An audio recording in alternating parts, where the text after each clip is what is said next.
आज हम जो टॉपिक कर रहे हैं वो है स्टेट्स ऑफ मैटर। ठीक है, मतलब मैटर आपने कल पढ़ा, मैटर के स्टेट्स क्या क्या है, मतलब मैटर किस किस फॉर्म में हाजिर है। तो ठीक है, 3 मेन स्टेट्स ऑफ मैटर है, सॉलिड, लिक्विड और गैस। ठीक है, सॉलिड, लिक्विड और gas 3 main states of matter है। ठीक है, जो सॉलिड है उसमें जो मॉलिक्यूल्स है, उसमें जो मॉलिक्यूल्स होते हैं वो टाइटली पैक्ड होते हैं। ठीक है, बहुत कम इंटरमॉलिक्यूलर स्पेस होती है, बहुत ही टाइटली पैक्ड होते हैं मॉलिक्यूल्स। ठीक है,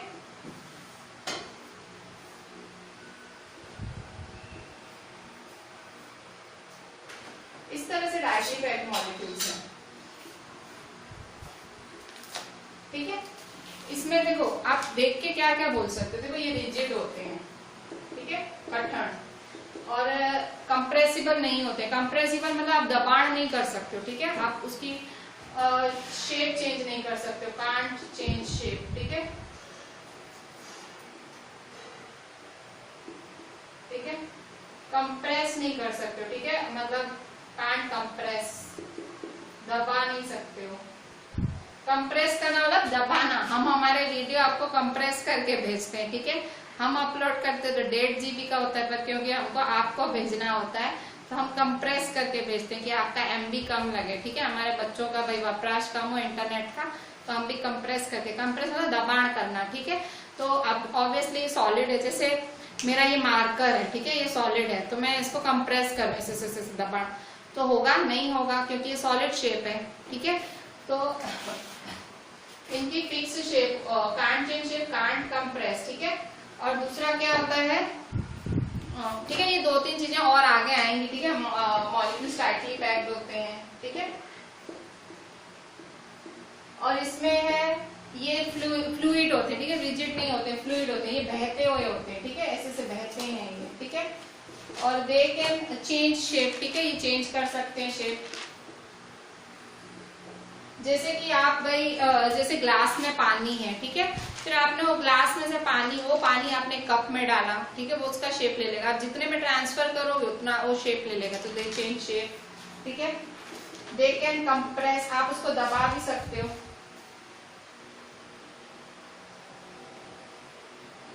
ठीक है, और दे आर थोड़ा सा लूजली पैक्ड होते हैं। ठीक है,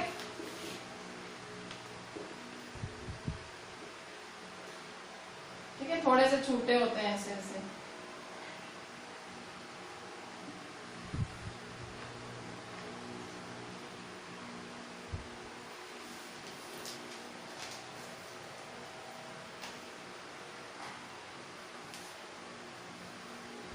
ठीक है, फिर गैस क्या होता है, गैस क्या होते हैं, एकदम फ्रीली पैक्ड होते हैं। ठीक है, गैस क्या होते हैं, ये गैसीय स्टेट है। ठीक है, एकदम ऐसे, ठीक है, ये गैस है। ठीक है, तो ये मतलब गैसीय स्टेट है। ठीक है, इसमें आराम से कंप्रेस कर सकते हो, आप दबाण कर सकते हो। ठीक है, और they are more loosely packed. ये सब भले आप मत लिखना, आपके टेक्स्ट बुक में ये बहुत अच्छे से दिया हुआ है, ये तो खाली मैं समझा रही थी तो मैंने ड्रॉ किया। अभी आपकी टेक्स्ट में कैसे लिखा हुआ है, देखो आपके टेक्स्ट में पेज नंबर 4 से स्टेट्स ऑफ मैटर चालू हो रहा है, इसमें सीधा 1.3.1 द सॉलिड स्टेट पे आ जाओ। सॉलिड स्टेट में एक एक्टिविटी दी हुई है, collect the following articles, a pen, a book, a needle and a piece of wooden stick, sketch the shape of the above articles in your notebook. Activity में क्या बोल रहा है, एक्टिविटी में बोल रहा है पेन लो, बुक लो, नीडल लो और एक लकड़ा लो। ठीक है, वुडन स्टिक, सारे सॉलिड वस्तुएं लो। उसके बाद कह रहा है कि आप है ना उसकी शेप ड्रॉ करो नोटबुक में। ठीक है, जैसे मैंने जैसे ये डस्टर लिया, ठीक है, तो डस्टर सॉलिड है, तो मैं इसका ये ऐसे इस तरह से ऐसे ड्रॉ करूंगी शेप। ठीक है, ठीक है, तो ये डस्टर का फिक्स शेप है, तो जैसा है वैसा ही ड्रॉ होगा। ठीक है, फिक्स शेप ड्रॉ करूंगी।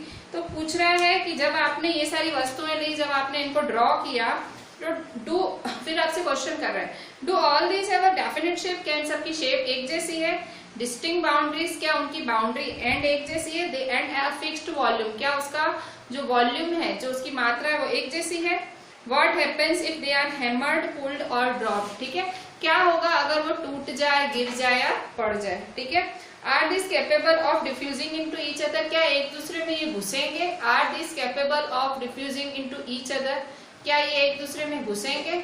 डिफ्यूज करना मतलब एक दूसरे में फैल सकते हैं। जैसे मैं कहूंगी कि डस्टर इस मार्कर में ऐसे अंदर डाल दूं, ठीक है, डिफ्यूज कर दूं। डिफ्यूज मतलब फैलना, ठीक है। कल हमने पढ़ा था, मैंने डिफ्यूजन बताया था कि भाई मम्मी किचन में खाना बना रही होती है, आप तक स्मेल आ जाती है, डिफ्यूजन होता है, ठीक है। तो वैसे ही जैसे ये मैं डिफ्यूज, तो ये कहाँ से डिफ्यूज होगा, ठीक है, सॉलिड और लिक्विड, मतलब सॉलिड सॉलिड कहाँ से डिफ्यूज होगा, तो दे कांट डिफ्यूज, ठीक है।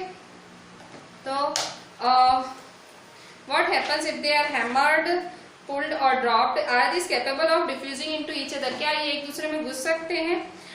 Try compressing them by applying force. Are you able to compress them? दबाने की कोशिश करो, इनको जोर से दबाने की कोशिश। क्या तुम दबा सकते हो? ये आपसे एक्टिविटी करने के लिए बोल रहा है, ठीक है। अब समझो, अब नेक्स्ट वो समझा रहा है कि मैं क्या करने बोल रहा हूँ। All the examples are examples of solid, ठीक है। जो भी सारे एग्जाम्पल्स हैं वो सॉलिड के हैं। We can observe that all these have a definite shape, distinct boundaries and fixed volumes. अब इसने देखो, अब प्रॉपर्टी बोली सॉलिड की, ये आप टिक कर लो, आपके हाथ में पेंसिल हो, टिक कर लो, ये सॉलिड की प्रॉपर्टीज क्या है? Definite shape, distinct boundaries,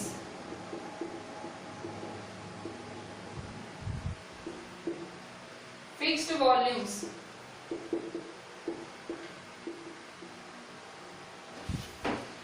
negligible compressibility, ठीक है। ये सब आपके टेक्स्ट में लिखा हुआ है, ठीक है। नेग्लिजिबल कंप्रेसिबिलिटी, ठीक है। अच्छा, और रिजिड, ये सारे आपके टेक्स्ट में प्रॉपर्टीज लिखी हुई है, ठीक है। 1 2 3 4 5 5 प्रॉपर्टी, सॉलिड की 5 प्रॉपर्टी। कौन सी? डेफिनेट शेप, मतलब शेप फिक्स होती है। डिस्टिंक्ट बाउंड्रीज, उनकी बाउंड्रीज भी नक्की होती है, बाउंड्रीज भाई ऐसे नहीं कि नई बाउंड्री बन जाए। और फिक्स्ड वॉल्यूम्स मतलब जितनी माप है उतनी ही रहेगी, ठीक है। फिर नेक्स्ट है नेग्लिजिबल कंप्रेसिबिलिटी, उसको आप दबा नहीं सकते हो, ठीक है। नेग्लिजिबल मतलब आप दबा नहीं सकते हो सॉलिड को। रिजिड भी होती है, सख्त होती है, ठीक है। तो अभी ये नीचे बोल रहा है कंसीडर द फॉलोइंग, ठीक है। Consider the following, what about a rubber band, can it change it shape on stretching, is it a solid? अभी रबर बैंड की बात कर रहा है, ठीक है। रबर बैंड मतलब रबर जो चोटी में लगाते हैं ना, रबर बैंड, ठीक है। तो कह रहा है वो जो चोटी में आप रबर लगाते हो, रबर बैंड है, क्या वो सॉलिड है? क्यों ऐसा क्यों पूछ रहा है? क्योंकि उसको आप इलास्टिक होता है ना, ऐसे खींचते हो, आपके फादर और आप जो नोटों का बंडल है वो बांधते होंगे, तो रबर बैंड से बांधते होंगे, तो वो क्या है? वो इलास्टिक है। तो कह रहा है वो इलास्टिक है, तो वो क्या सॉलिड हुआ? ऐसे तो देखा जाए रबर बैंड की एक फिक्स शेप है, ठीक है, जो भी शेप होती है फिक्स होती है, पर खींचते हैं तो खींच जाता है, वापस फिर वैसा हो जाता है, तो क्या वो सॉलिड में आता है? वो आपसे क्वेश्चन कर रहा है। फिर दूसरा आपसे पूछ रहा है what about sugar and salt, फिर वो पूछ रहा है क्या शुगर एंड सॉल्ट भी सॉलिड है? ऐसा क्यों पूछ रहा है? कह रहा है भाई शुगर सॉल्ट जो है, भाई आप शुगर बर्नी में डालो तो बर्नी की शेप ले लेगी, शुगर प्लेट में डालो तो प्लेट की शेप ले लेगी, शुगर वाटकी में डालो तो वाटकी की शेप ले लेगी, तो क्या वो भी सॉलिड है? वो आपसे क्वेश्चन कर रहा है। फिर तीसरा क्वेश्चन कर रहा है व्हाट अबाउट अ स्पॉन्ज, वो स्पॉन्ज का क्वेश्चन कर रहा है, ठीक है। स्पॉन्ज का क्वेश्चन कर रहा है क्या एक स्पॉन्ज सॉलिड है? कि स्पॉन्ज सॉलिड है? स्पॉन्ज क्या होता है? तो देखो ये स्पॉन्ज है, ये वाला, ये देखो दब रहा है ना, तो कह रहा है ये तो दब रहा है, ठीक है, ये दब रहा है ना स्पॉन्ज, ठीक है, ये स्पॉन्ज दब रहा है, तो क्या स्पॉन्ज सॉलिड है? वो ऐसा पूछ रहा है, स्पॉन्ज सॉलिड है? क्योंकि हमने तो क्या पढ़ा है कि कंप्रेस नहीं होती है, तो कंप्रेस हो रहा है, तो दबाण हो रहा है इसका, तो क्या ये सॉलिड है?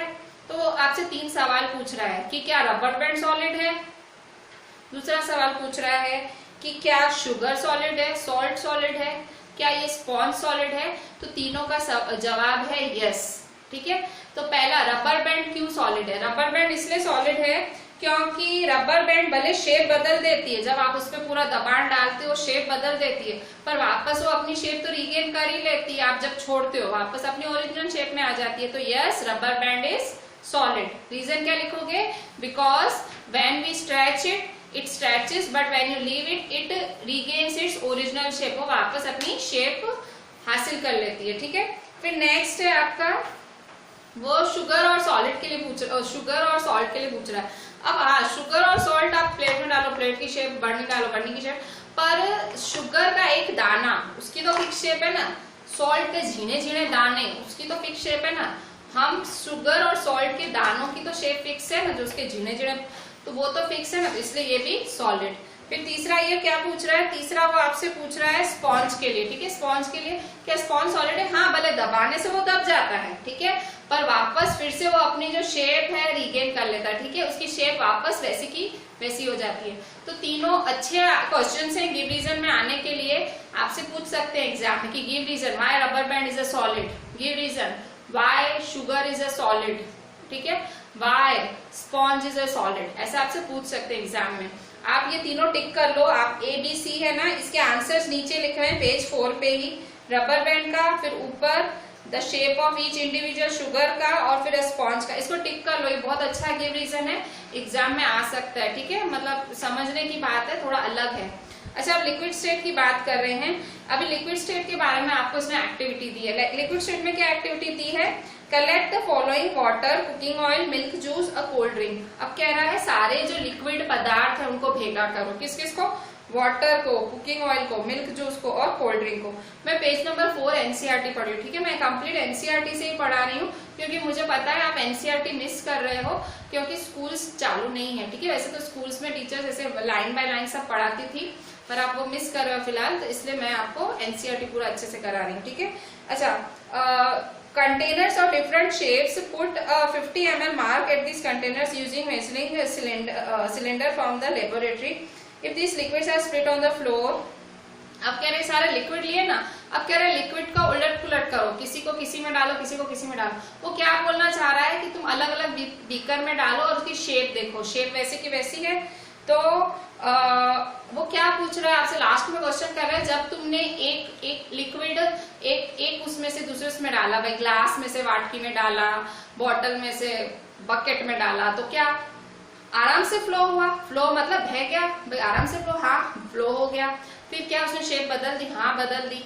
क्या उसका वॉल्यूम सेम रहा, वॉल्यूम मतलब उसकी माप, ठीक है। जैसे मेरे पास आधा ग्लास पानी है, ठीक है, वो आधा ग्लास पानी मैंने वाटकी में डाला, वो आधा मतलब आधा ही रहेगा ना, मतलब जो पानी है वो तो उतना ही रहेगा।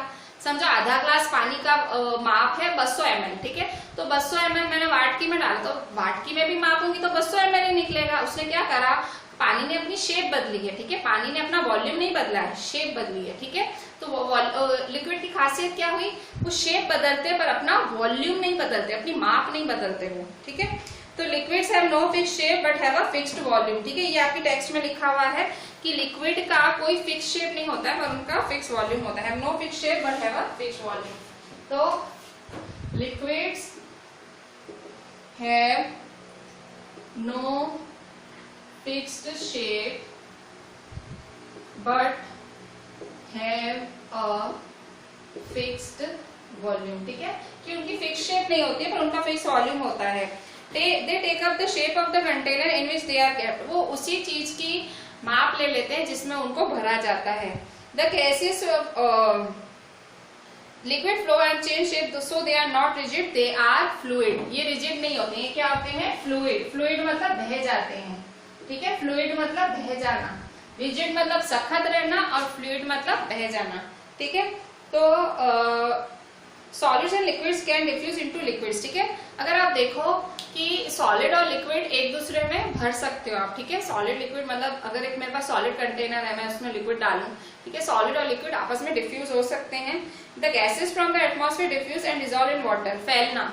देखो आपको पता है जो फिशेस होती हैं, एक्वाटिक एनिमल्स मतलब फिशेस जो अंदर तैरती हैं नदियों में या ठीक है ओशंस वगैरह में तैरती हैं, वो जीवित कैसे रहती है, जीती कैसे हैं, तो उनको ऑक्सीजन मिलता है। कहाँ से मिलता है वो ऑक्सीजन, उनको वो पानी में से मिलता है। पानी में जो ऑक्सीजन गैस है ना वो डिफ्यूज होती है, ठीक है, ऑक्सीजन तो आपको पता है हवा में है ही, तो वो जो डिफ्यूज्ड ऑक्सीजन होता है जो पानी में होता है वो उनको मिलता है, ठीक है। फिशेस को कहाँ से ऑक्सीजन मिलता है, वो डिफ्यूज्ड ऑक्सीजन लेती है, ठीक है। तो मतलब आप यहाँ से ऐसा बोल सकते हो कि गैस डिफ्यूज कर सकती है। गैस वो तो आपने पहले भी पढ़ा था कि गैस डिफ्यूज मतलब फैलना, ठीक है, तो डिफ्यूज आराम से कर सकती हैं। जैसे कि मैंने अभी आपको बताया था कि भाई आपकी मम्मी कुक करती है, आप भाई दूर तक उसकी स्मेल सूंघ सकते हो, ठीक है, तो डिफ्यूज करती है, ठीक है। अच्छा, these gases especially oxygen carbon are essential for the survival of aquatic animals and plants। aquatic मतलब नदी में रहने वाले जीव जंतु, तो उनके लिए ऑक्सीजन और कार्बन डाइऑक्साइड जो कि एटमॉस्फेयर में और एटमॉस्फेयर से पानी में डिफ्यूज होती है, फैलती है, तो वो गैस उनके लिए बहुत इंपॉर्टेंट है। मतलब गैस लिक्विड में डिफ्यूज हो सकती है, फैल सकती है, ठीक है। All living creatures need to breathe for survival. The aquatic can breathe under water due to presence of dissolved oxygen in water. Thus, we may conclude that solid liquid gas can diffuse into liquids. The rate of diffusion of liquid is higher than of solid. ठीक है, क्या बोल रहा है, ये भी एक अच्छा रीजन बन सकता है कि भाई जो फिशेस है वो कैसे, एक्वाटिक एनिमल्स है वो कैसे सरवाइव करते हैं। तो आप लिखोगे कि भाई वो डिजोल्व्ड ऑक्सीजन एब्जॉर्ब करते हैं, ठीक है, डिजोल्व्ड ऑक्सीजन एब्जॉर्ब करते हैं, इसलिए वो सरवाइव कर पाते हैं, ठीक है। तो जो रेट ऑफ डिफ्यूजन है, तो आपने क्या देखा, सॉलिड में तो कोई रेट ऑफ डिफ्यूजन है ही नहीं, वो फैल ही नहीं सकता है, पर जो लिक्विड्स है उनका जो रेट ऑफ डिफ्यूजन है वो हाई है, ठीक है, कंपेयर टू सॉलिड से जो उनका रेट ऑफ डिफ्यूजन है वो हाई है, ठीक है, उससे भी ज्यादा किस में होगा, गैस में होगा, ठीक है। तो देखो यहाँ पे, this is due to the fact that in liquid state particles move freely and have a greater space between each other as compare to particles in the solid state. क्यों इनका रेट ऑफ डिफ्यूजन क्यों आया है, तो देखो यहाँ पे ये टाइटली पैक्ड है, देखो ये सब टाइटली पैक्ड है एकदम, तो इनमें जगह ही नहीं है, वो फैलेंगे कैसे, फैलने के लिए जगह चाहिए ना, डिफ्यूज करना मतलब फैलना, ठीक है, स्प्रेड होना, स्प्रेड कैसे होएगा, इसमें सॉलिड में कहाँ जगह बनी कि वो फैले, ठीक है, इसमें तो थोड़ी जगह है तो इसमें फैलते हैं, ठीक है, पर कंपेयर सॉलिड से ज्यादा जगह है, ठीक है, मतलब इनका जो rate of diffusion in liquids is more than that of solids, और गैस में सबसे ज्यादा जगह होती है, ठीक है, गैस में सबसे ज्यादा जगह होती है, इसलिए वो ज्यादा फैलते हैं, ठीक है।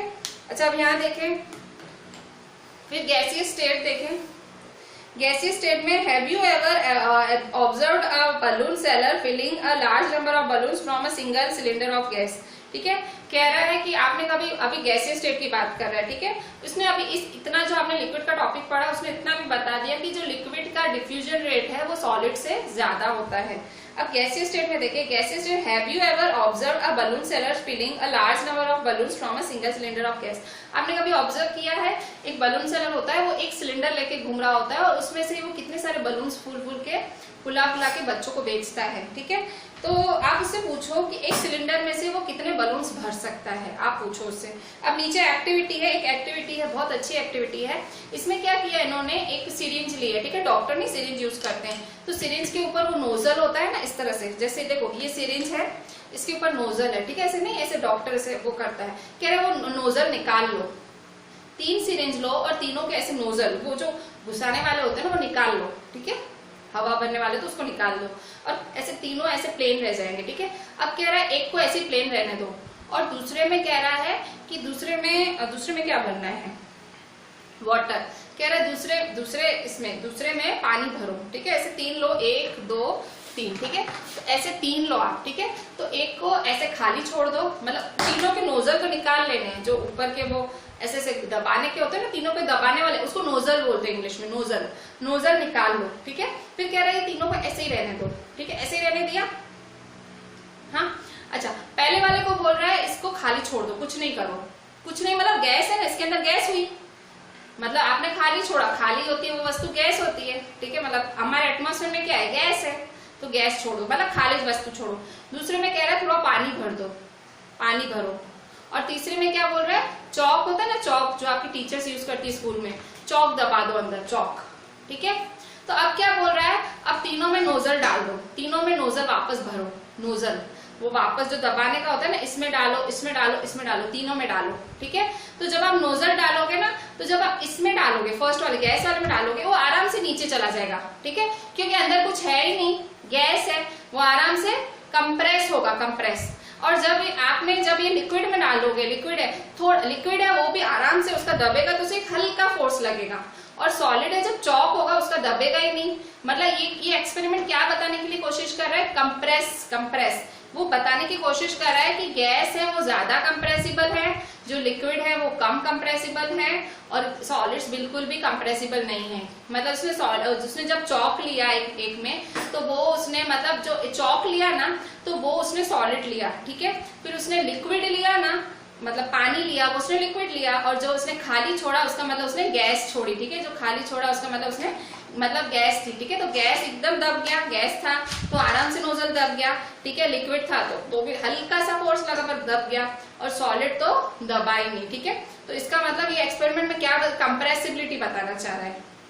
अगर आपको एग्जाम में आए कि कंप्रेसिबिलिटी बताती हुई कोई एक्टिविटी बताओ, तो आप ये वाली नोजल वाली एक्टिविटी लिख सकते हो, ठीक है। एक्टिविटीज भी आती हैं, अभी 9th में आ गए हो, ये जो चप्पे चप्पे अंदर अंदर से ऐसे ऐसे क्वेश्चंस पूछती है टीचर्स, तो मैं कोशिश करती हूँ जो आपको मैं ग्रुप में डालती हूँ फोटोज, वो ओसवाल के हैं, उसमें से मैं आपको जो इम्पोर्टेंट होते हैं ना, मतलब आपको पता होगा बीच में 9th भी बोर्ड हो गया था, ठीक है।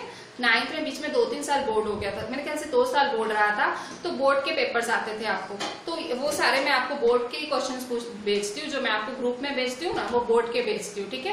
क्योंकि इंपॉर्टेंट ही है ना, बोर्ड में आए हुए क्वेश्चंस तो इंपॉर्टेंट हो ना, तो वो क्या आप प्रिपेयर करते जाओगे ना तो अच्छा रहेगा। अभी प्रिपेयर भी करते जाओ, ऐसे जल्द से मत करो, ठीक है। जल्द से फिर बाद में तकलीफ देंगे आपको, अभी पढ़ने का करते रहो, ठीक है।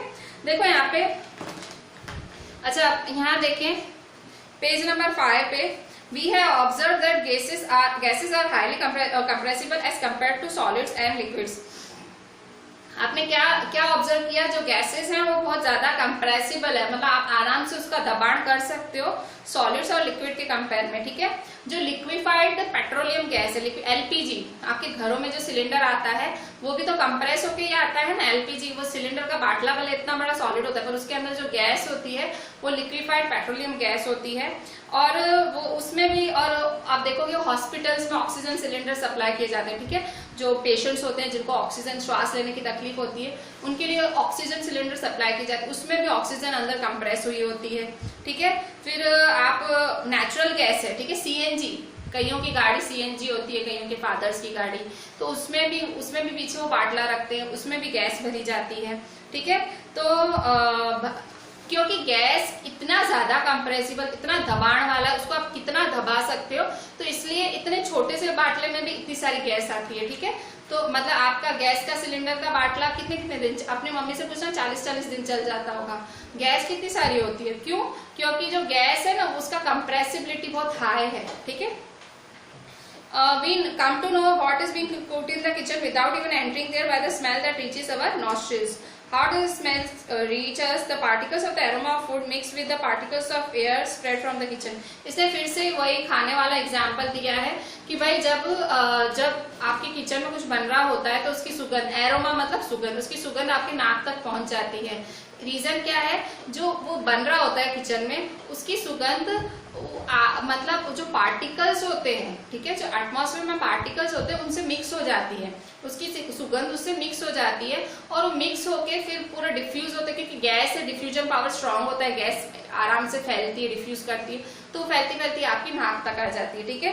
तो इस तरह से आपको कुछ ही देर में वो फैलती है। अच्छा, इसमें एक और इम्पोर्टेंट चीज इसने लिखी है कि गरम खाने की महक बहुत ज्यादा फैलती है, हॉट कुक्ड फूड। कल भी ये बात हुई थी कि जिसका टेम्परेचर ज्यादा होता है, जिस वस्तु का टेम्परेचर ज्यादा होता है वो ज्यादा जल्दी फैलती है। Due to high speed of particles and large space between them, gases show the property of diffusing very fast into other gases. तो मतलब गैसीय स्टेट की क्या प्रॉपर्टी है, उसकी प्रॉपर्टी डिफ्यूजन है और कंप्रेसिबिलिटी है। इन द गैसीय state the particles move randomly at high speed. जो गैसेस हैं वो एकदम रैंडमली मूव करती हैं, हाई स्पीड में मूव करती हैं। Due to random movement the particles hit each other and also the walls of the container, ठीक है। ये जो गैसेस होती हैं वो टकराती हैं, मतलब इतना फास्टली मूव, आप देखो कितनी स्पेस है गैस के बीच में, तो इतनी फास्टली मूविंग, इतनी फास्ट मूव करती है, इतनी ज्यादा स्पेस होती है, घूमती रहती, टकराती रहती हैं इस तरह से अपने जिसमें भी आप इसको डालते हो। The particle and also the pressure exerted is because of force exerted by gas per unit area on the walls of container. तो इससे वो क्या दबाण बनाती है, मतलब जिसमें भी उसको भरा जाता है गैस। आप देखोगे आपका बाटला है, आप जब वो खोलो, ठीक है, आपकी मदर, जो सिलेंडर का बाटला खत्म हो जाता है, जैसे आपकी मदर खोलती है, ऐसे कैसे करके गैस बाहर आती है, क्यों? क्योंकि वो टकरा रही होती है उस टाइम वॉल से, तो जैसे ही आप उसको खोलते हो ना, उसको आप स्पेस दे देते हो, ठीक है, इस तरह से दर दर निकलने लगती है, ठीक है। तो कंप्रेस किया जाता है गैसेस को। नीचे देखो पेज फिफ्थ पे 3 डायग्राम्स बनाए गए हैं, सॉलिड को दिखाया गया है, लिक्विड को, गैस को। आपको एग्जाम में आ जाए ना कि डिफरेंस बिटवीन सॉलिड, लिक्विड और गैस, तो आपको ये तीनों डायग्राम्स बनाने के, और फिर सॉलिड के नीचे सॉलिड के बारे में लिखना, लिक्विड के नीचे लिक्विड और गैस के नीचे गैस। ठीक है, एग्जामिनर खुश हो जाएगा। 5 मार्क्स में आता है tablet and difference between solid, liquid and gas. ठीक है, बहुत अच्छा क्वेश्चन है, इजी लग रहा है पर उस टाइम लिखना भी पड़ता है। ठीक है, अच्छा अभी हम थोड़े से ब्लूप्रिंट के क्वेश्चंस कर लेते हैं जो हमने आज कवर किए। ब्लूप्रिंट का क्वेश्चन है, पेज नंबर 6 पे आ जाओ। पेज नंबर 6 पे ब्लूप्रिंट का क्वेश्चन है। इसमें क्वेश्चन 1 देखो,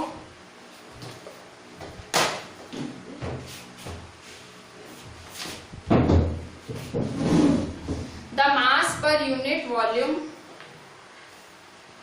of a substance is called density. अच्छा, ये आपको डेंसिटी का फॉर्मूला बता रहे हैं। डेंसिटी का फॉर्मूला है ना, आपको मैथ्स में आता है, पर ये आपको पता है साइंस में भी बहुत, मतलब साइंस में खासी मैथ्स घुसी हुई होती है। ठीक है, तो डेंसिटी का फॉर्मूला कहता है density is equal to mass upon volume. ठीक है, डेंसिटी क्या होता है, मास अपॉन वॉल्यूम। तो आपसे अब क्या पूछ रहा है क्वेश्चन में, the mass per unit volume of a substance is called density. Density is equal mass upon volume. Arrange the following in order of increasing density. ठीक है, increasing density, air, exhaust from chimneys, Honey, water, chalk, cotton, iron. ठीक है, density का बढ़ना, density का formula क्या होता है, मास अपॉन वॉल्यूम। मतलब जिसका जितना मास ज्यादा, जितना वजन ज्यादा, उतनी डेंसिटी ज्यादा। फॉर्मूला क्या है, density is equal to mass upon volume. मतलब आपसे अगर पूछ रहे हैं किसकी डेंसिटी ज्यादा है, मतलब आपको गैस से चालू करना है। सबसे कम डेंसिटी गैस की होती है, फिर उससे ज्यादा लिक्विड की होती है, और सबसे ज्यादा डेंसिटी सॉलिड की होती है, क्योंकि सॉलिड का वजन ज्यादा होता है। जिसका वजन ज्यादा होता है उसकी डेंसिटी भी ज्यादा होती है। गैस का तो वजन ही नहीं होता है, कम वजन होता है, तो उसकी डेंसिटी कम होती है। और क्योंकि सॉलिड का वजन ज्यादा होता है तो इसलिए ज्यादा होती है। अब यहाँ देखो, उन्होंने आपको क्वेश्चंस दिए हैं, इन्होंने दिया है आप अरेंज करो in the increasing order of increasing density, बढ़ती हुई डेंसिटी के साथ करो। Air, exhaust from chimneys, Honey, water, chalk, cotton and iron. तो सबसे पहले आप क्या लिखोगे, सबसे पहले आप लिखना एयर। ठीक है, एयर, क्योंकि एयर की सबसे कम डेंसिटी होती है। ठीक है, फिर उसके बाद आप लिखना एग्जॉस्ट फ्रॉम चिमनी। ठीक है, उसका तो भी थोड़ा वजन होगा उसके कंपेयर में। फिर कॉटन, रुई। ठीक है, उसके बाद वाटर। ठीक है, वाटर का भी वजन होता है। ठीक है, उसके बाद चॉक, चॉक तो होता ही सॉलिड है। उसके बाद आयरन। ठीक है, तो मतलब कम वजन से ज्यादा वजन तक आपको अरेंज करना है। ठीक है, तो इंक्रीजिंग डेंसिटी में air, exhaust from chimney, cotton, water, chalk, iron. ठीक है, ये सब लिखोगे। अच्छा, अब यहाँ देखो, फिर नेक्स्ट क्वेश्चन है question 2A, tablet the differences in the characteristic of state of matter. ठीक है, ये बहुत अच्छा क्वेश्चन है। आपको डिफरेंस लिखना है। ठीक है, टेबुलेट द डिफरेंस, टेबुलेट, ये 5 मार्क्स में जो नहीं बोल रहे थे ऐसा आएगा। Tabulate the difference in states और characteristic of state of matter. States of matter कौन कौन से होते हैं, सॉलिड, लिक्विड, गैस। ठीक है, सॉलिड, लिक्विड, गैस के बीच में टेबल बनाओ और तीनों के डिफरेंस लिखो। ठीक है, जैसे मैंने इस टेबल बनाया ना, ये सॉलिड, लिक्विड, गैस, ऐसे लाइन बना के टेबल बनाओ और ये डायग्राम बना देना। ठीक है, अब अंदर क्या लिखना है मैं बताती हूँ। सॉलिड के नीचे लिखो, सॉलिड के नीचे लिखो फर्स्ट फिक्स्ड शेप। मैं एक साथ सारे लिखवा देती हूँ सबके। सॉलिड के पहले लिख लो, पहले तीन ऐसे खाने पाड़ दो। मैं ये आपको ब्लूप्रिंट के क्वेश्चन 2 का ए डिक्टेट कर रही हूँ। ठीक है, पहले 3 खाने पाड़ दो, सॉलिड, लिक्विड और गैस। ठीक है, तो सॉलिड में लिखो fixed shape, 1 fixed shape. Solid में पहले सॉलिड के साथ लिख लो। 2 fixed volume, 3 rigid can not flow. ठीक है, रिजिड ब्रैकेट में कैन नॉट फ्लो। 4th में लिखो maximum intermolecular force. Maximum intermolecular force मतलब एक दूसरे पे फुल फोर्स डालते हैं। देखो चिपके हुए हैं तभी फोर्स होगा, तभी तो चिपके हुए हैं। क्या लिखोगे 4th में, मैक्सिमम इंटरमॉलिक्यूलर फोर्स, ठीक है। उसके बाद लिखो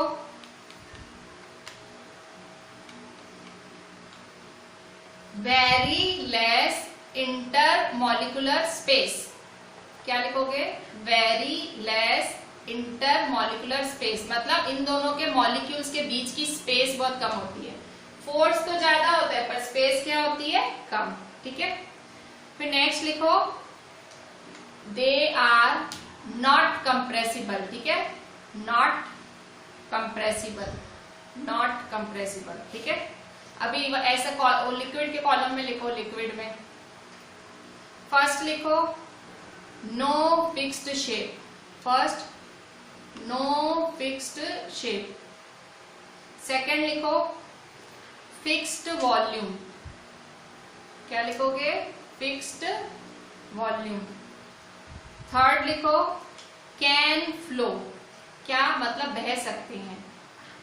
फोर्थ लिखो intermolecular force is less than solids, ठीक है। इनका जो इंटरमॉलिक्यूलर फोर्स होता है, खींचने की ताकत होती है, सॉलिड से कम होती है। क्यों? क्योंकि ये छूटे हुए होते हैं, देखो छूटे छूटे हैं, कहाँ गए? बनाए नहीं, ये रहा, छूटे छूटे है ना। तो जो इनका जो इंटरमॉलिक्यूलर फोर्स होता है वो सॉलिड से कम होता है। Intermolecular force is less then solid. फिर नेक्स्ट लिखो इंटरमॉलिक्यूलर स्पेस, इंटरमॉलिक्यूलर स्पेस मतलब आपस के बीच की जो स्पेस है, ठीक है। Intermolecular space is more than solids, इसमें भी ऐसे ही है, इनकी जो स्पेस है वो सॉलिड से ज्यादा होती है। फिर नेक्स्ट लिखो दे आर कंप्रेसिबल, आप लिक्विड को दबा सकते हो, दे आर कंप्रेसिबल, ठीक है। अच्छा अब गैस में लिखो, गैस के कॉलम में फर्स्ट लिखो नो फिक्स्ड शेप, सेकेंड लिखो नो फिक्स्ड वॉल्यूम, ना शेप फिक्स होती है ना वॉल्यूम फिक्स होता है। नेक्स्ट लिखो कैन फ्लो, ठीक है, बह सकते हैं। नेक्स्ट लिखो वेरी लेस इंटरमॉलिक्यूलर फोर्स, बहुत कम होता है, वेरी लेस इंटरमॉलिक्यूलर फोर्स, ठीक है, फोर्स बहुत कम होता है, ठीक है। फिर नेक्स्ट लिखो मैक्सिमम इंटरमॉलिक्यूलर स्पेस, ठीक है, मैक्सिमम इंटरमॉलिक्यूलर स्पेस। फिर नेक्स्ट लिखो हाईली कंप्रेसिबल, ठीक है, मतलब आप उसको फुल दबा सकते हो, ठीक है, मतलब एलपीजी का सीएनजी का एग्जाम्पल ही है ना। तो इस तरह से ये कैरेक्टरिस्टिक आपने लिखे, ये पक्का एक्सपेक्ट करना 5 मार्क्स में आता है। मस्त डायग्राम, ये ऐसा डायग्राम तीनों में बना के मस्त नीचे लिख देने का, ठीक है, मार्क्स आपके। अच्छा अभी क्या बोल रहा है बी में, B comment upon the following rigidity, compressibility, fluidity, filling a gas container, shape, kinetic energy, density, सब पे कमेंट करो, ठीक है। कमेंट करना मतलब वो मेरे ख्याल से डेफिनेशन पूछ रहा है आपसे, ठीक है, कमेंट करना मतलब डेफिनेशन पूछ रहा है। बी में तो बी में लिखो रिजिडिटी, रिजिडिटी। अब रिजिडिटी के बारे में कुछ लिखो, क्या लिखोगे रिजिडिटी के बारे में? रिजिडिटी की डेफिनेशन क्या है? रिजिडिटी, रिजिडिटी मतलब सख्त रहना, ठीक है। तो लिखो the tendency of a substance to maintain their shape, ठीक है, एक सब्सटेंस की ताकत खुद को मेंटेन करने की। रिजिडिटी क्या होती है?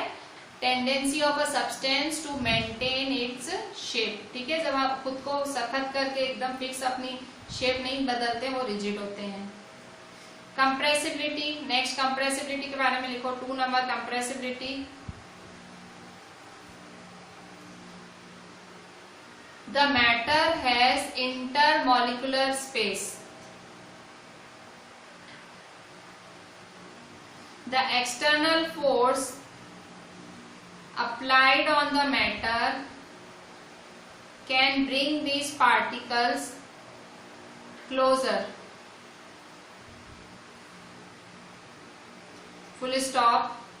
This property is called compressibility. इसने compressibility को समझाया इंग्लिश में कि भाई जब इंटरमॉलिक्यूलर स्पेस ज्यादा होती है तो आप आराम से दबा सकते हो पार्टिकल्स को, उसको compressibility कहा जाता है, ठीक है।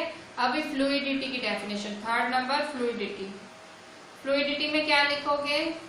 The tendency of particles to flow is called its fluidity. The tendency of particles to flow is called its fluidity। Fourth number filling a gas container, ठीक है। तो गैस कंटेनर को फिल करना, तो गैसेस, उसमें लिखो gases have particles which vibrate randomly in all directions. मतलब gases के अंदर ऐसे पार्टिकल्स होते हैं जो घूमते रहते हैं, वाइब्रेट मतलब घूमते रहना, रैंडमली मतलब इधर उधर। Full stop, the gas can fill the container. Next लिखो शेप। तो शेप के बारे में क्या लिखोगे? तो उसमें शेप के बारे में लिख दो कि लिखो solid have definite shape whereas liquid and gas have indefinite shape, ठीक है। Solids have definite shape, liquid and gas have indefinite shape। Kinetic energy के बारे में लिखो the energy possessed by particles due to its motion is called kinetic energy। Kinetic energy क्या होती है? वो एनर्जी जो पार्टिकल्स को मिलती है जब वो जोर जोर से घूमते हैं ना मॉलिक्यूल्स से। वो गैस के मॉलिक्यूल्स कैसे छोटे छोटे ऐसे फुल फुल फुल घूमेंगे, मतलब आप क्या बोल सकते हो कि गैस की काइनेटिक एनर्जी बहुत ज्यादा होती है, ठीक है। तो energy possessed by particles due to their motion is called kinetic energy। Molecules of gases vibrate randomly as they have maximum kinetic energy।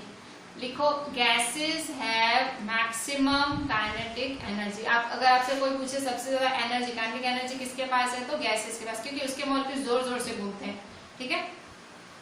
अब डेंसिटी, डेंसिटी का तो आप फॉर्मूला लिखा हुआ है, ठीक है। डेंसिटी का फॉर्मूला क्या लिखा है, लिख दो density is mass per unit volume. Density is mass per unit volume, ठीक है।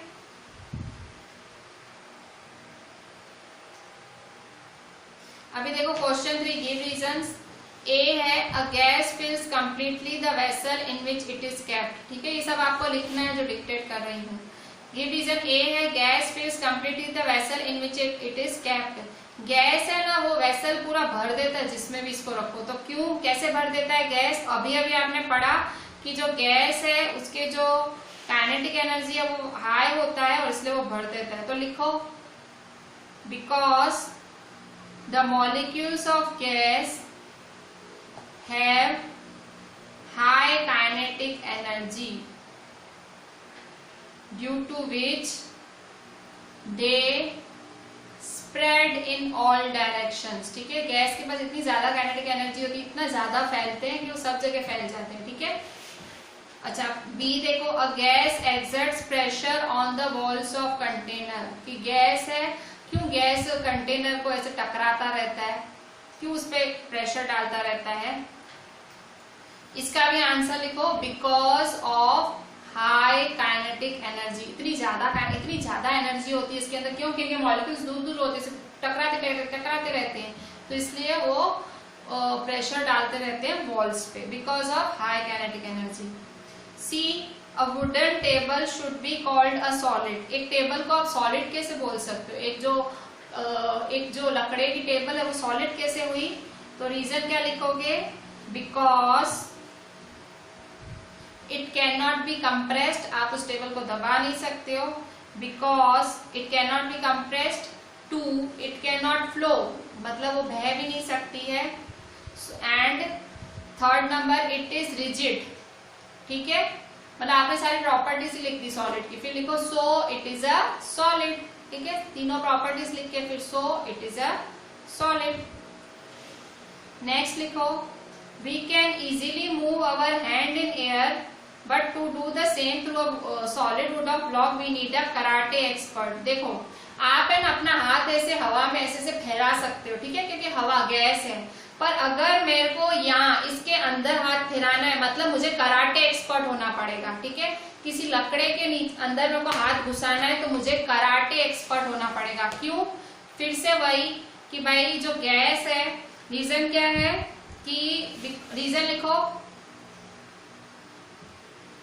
बिकॉज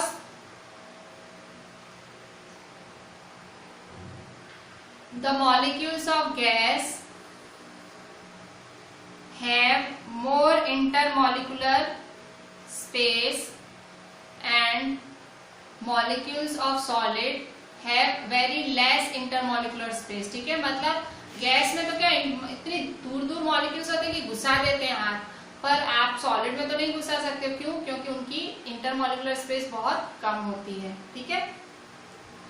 नेक्स्ट लिखो question 4, liquids generally have lower density as compared to solids, full stop, but you must have observed that ice floats on water, find out why।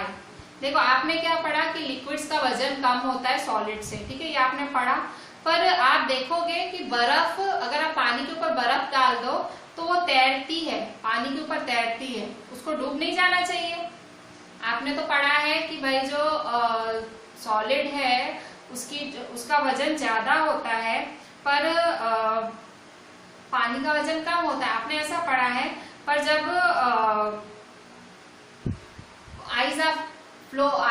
Ice क्या तैर जाती है पानी में, कैसे? Ice is a solid but its density is lower than water due to structure the molecules in ice makes a cage like structure, the lot of this makes ice float on water, ठीक है। तो ice है, भले वो solid है, पर उसका जो स्ट्रक्चर है वो एकदम केज जैसा है, इसलिए वो तैर जाती है बर्फ पानी पे। रीजन क्या लिखोगे? फिर से लिखो, ice is a solid, so due to its structure ice float on water, ठीक है। Due to its structure like a cage, ठीक है, केज जैसा स्ट्रक्चर होता है। Due to its structure like a cage ice floats on water, ठीक है। तो देखो आज हम यही एंड करते हैं। आपको ये सारे क्वेश्चन जितने मैंने डिक्टेट किए वो सारे आप लिखेंगे आपके नोटबुक में साइंस की, और कुछ अच्छे क्वेश्चंस मैं आपको होमवर्क में डाल दूंगी, वो भी आप लिख लेना। तो आपके क्या नोट्स प्रिपेयर हो जाएंगे इस चैप्टर पे, तो फाइनल पे कभी भी एग्जाम होते हैं तो आपके नोट्स तैयार होंगे कम से कम, ठीक है। और मतलब हम चैप्टर में से ही पढ़ पढ़ के आगे बढ़ रहे हैं, ठीक है, हम बीच में से भी नहीं जा रहे हैं, तो अच्छे से ये चैप्टर आपका हो जाएगा, ठीक है। चलें, थैंक यू।